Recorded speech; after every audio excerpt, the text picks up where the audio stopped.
Hi, Josh Campbell here from Rescue Air and Plumbing, and our phones are going a little crazy right now with customers wondering what they can do to winterize their house with this snap of cold weather we're going to have coming through. And it might not even be a snap, it looks like it's going to be prolonged. So putting a quick video together for you.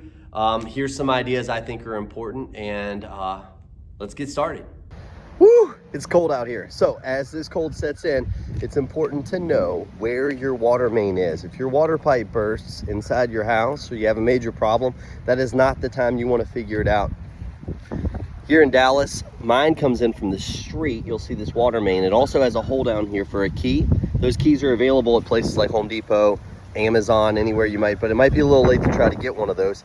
Know that you have the correct key to get into that water meter. Mine is not very in good condition at all. That gate valve there is 50 years old. So I put in a second one here.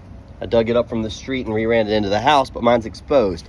So that's something I have to do something about still too. So I'm gonna have to watch that. It'll freeze, but because it'll get a bunch of cold air moving across it. Now, as you look at my house here, right on the other side of this wall is that bathroom that I'll show you here in just a second. And there's water pipes all inside of that wall. And a lot of houses in the attic will have either your water heater or your water pipes in the attic. So if you do have water pipes, I need to go inside. If you do have water pipes in the attic, it's important, I would say, to let more of your faucets trickle than you would if your water pipes are just inside of the garage. Another thing you want to think about here, I'll show you, if you have single-handled valves, keep them centered as you let that trickle go. And I think you want almost a stream. I think that's pretty good. I like how that's showing too. It's almost like there's a hot and a cold going. So that's a good stream. I wouldn't worry about water consumption near as much right now as I would about protecting my home. I had an extremely unfortunate event and I found myself in a rental property for over a year. That's no way to live. Now let me show you this bathroom over here. This is the one I was just talking about. This is the exterior wall of the house. And you can see I've already put this one on drip. That's a pretty good one. Now I know that water pipe is separate from the other water pipe. I plumbed this house. But as you come into this bathroom here, you'll see this shower. Same thing, I'm going to center that handle. It's going to be a little noisy. This shower has a tendency to be. But you can see a drip coming through several of those little heads there. It's not very much water, but you keep it centered, and that should be enough to do it. If you get freezing temperatures for over 48 hours, now this is a rule of thumb I think's pretty fair. If you're under 20 degrees for over 48 hours, there's a good chance that exterior walls could be affected.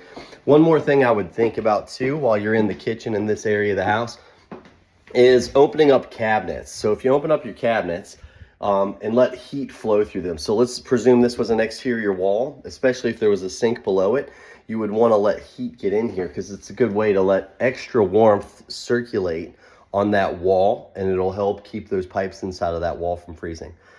Stay tuned, I'll give you a little more information. So in my house, I took my mechanical closet and made a few alterations. There was a big tanked water heater here. Now there's a tankless water heater here. Now this tankless water heater has water valves coming out of it just the same.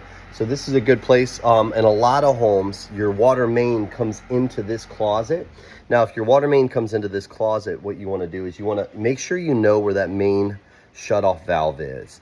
It's critical. The last time you want to figure out where that water shutoff valve is when you're in the middle of an emergency. So right now is a good time for you to go locate that, or maybe even call us and send us a video and we could talk to you and say, hey, yeah, that is in fact your water shutoff.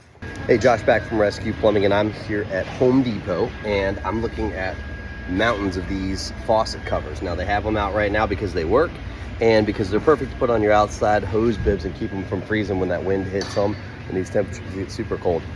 Remember when you saw at my house, I have some exposed pipe from that new water main cutoff I put in.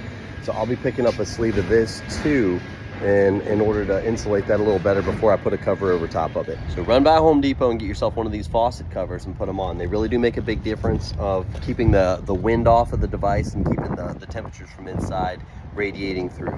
Last but not least, these right here are called PEX pipe. This is a plastic pipe I've recently repiped my entire house. You might have heard me say that after one of my copper water lines burst in my house and left us in a rental property for over a year with 2 little kids.